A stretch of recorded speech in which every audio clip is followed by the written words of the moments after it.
वेळेर एक सांज एप्रिल म्हयन्याचे सुटयेचे दीस आसले. सांजेच्या वेळार घरांत बसून हांव टीव्ही पळयतालों. इतल्यांत म्हजो एक इश्ट पासयेचे वचून म्हूण फाटीक लागलो.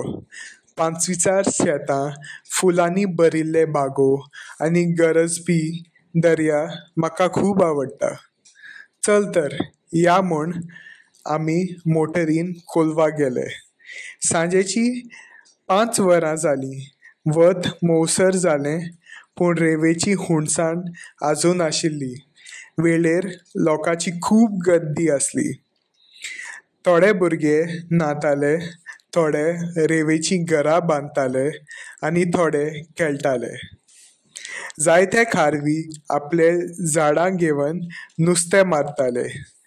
दर्या वेळेचेर शेक उबारिल्लें आनी संत्र्यो पोंदां बसून भोंवडेकार दर्या वेळेर वयलो मोग लुट्टाले. जायतीं भुरगीं आपलो मोबायल घेवन सुर्या ल्हवू ल्हवू उदकांत देंवता ताचो फोटो काडटाले. हांव आनी म्हजो इश्ट उदकांत उबो रावन हें सगळें पळयताले. काळोख पडूंक लागलो आनी आमी बुलयणेची दर्या वेळेर एक सांज मनात उरली.